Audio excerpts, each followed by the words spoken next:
Uniform civil code पर पूरा देश चर्चा कर रहा है, इसकी जरूरत को महसूस कर रहा है। उत्तराखंड में नकल माफिया पर सख्त कार्रवाई की गई है।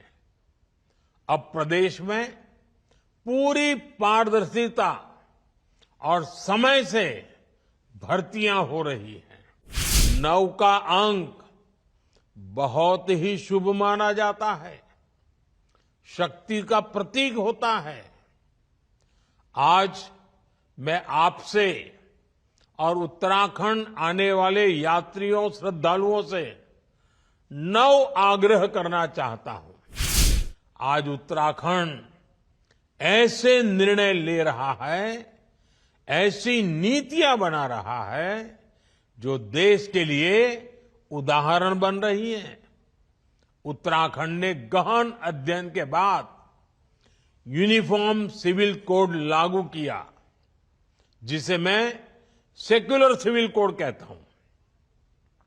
आज यूनिफॉर्म सिविल कोड पर पूरा देश चर्चा कर रहा है, इसकी जरूरत को महसूस कर रहा है।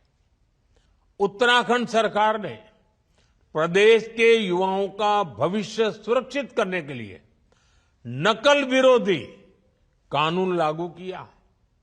उत्तराखंड में नकल माफिया पर सख्त कार्रवाई की गई है। अब प्रदेश में पूरी पारदर्शिता और समय से भर्तियां हो रही हैं। ऐसे कितने ही कार्य हैं जिनमें उत्तराखंड की सफलता दूसरे राज्यों के लिए उदाहरण बन रही है। साथियों, आज 9 नवंबर है।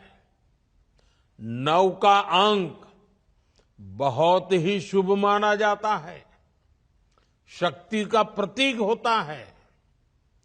आज मैं आपसे और उत्तराखंड आने वाले यात्रियों, श्रद्धालुओं से 9 आग्रह करना चाहता हूं।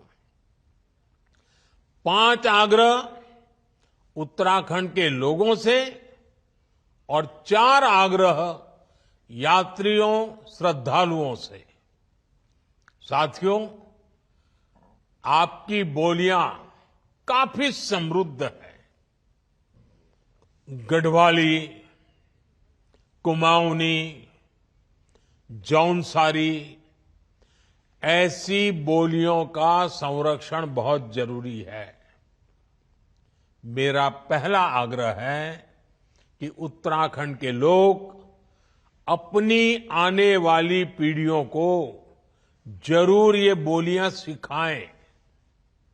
ये बोलियां उत्तराखंड की पहचान को मजबूत बनाने के लिए भी जरूरी है। देवभूमि के लोग प्रकृति और पर्यावरण के कितने बड़े प्रेमी होती है, ये पूरा देश जानता है। उत्तराखंड तो गौरा देवी की भूमि है और यहां हर महिला मां नंदा का रूप है। बहुत आवश्यक है कि हम प्रकृति की रक्षा करें। इसलिए मेरा दूसरा आग्रह है, एक पेड़ मां के नाम। हर किसी ने इस आंदोलन को आगे बढ़ाना है। आजकल आप देख रहे हैं, देश भर में ये अभियान तेज गति से चल रहा है। उत्तराखंड भी इस दिशा में जितनी तेजी से काम करेगा, उतना ही हम क्लाइमेट चेंज की चुनौती से लड़ पाएंगे। उत्तराखंड में तो नौलों, धारों की पूजा की परंपरा है। आप सभी नदी नालों का संरक्षण करें, पानी की स्वच्छता को बढ़ाने वाले अभियानों को गति दें। ये मेरा आपसे तीसरा आग्रह है। मेरा चौथा आग्रह है, अपनी जड़ों से जुड़े रहें। अपने गांव लगातार जाएं और रिटायरमेंट के बाद तो जरूर अपने गांवों में जाएं, वहां से संबंध मजबूत रखें।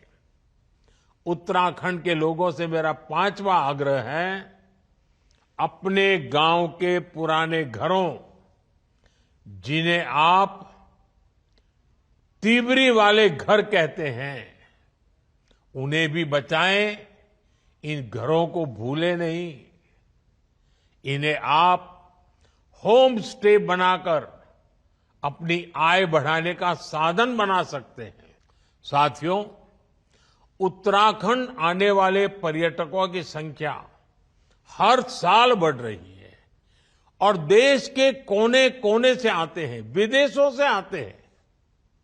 मैं आज सभी पर्यटकों से भी 4 आग्रह करूंगा।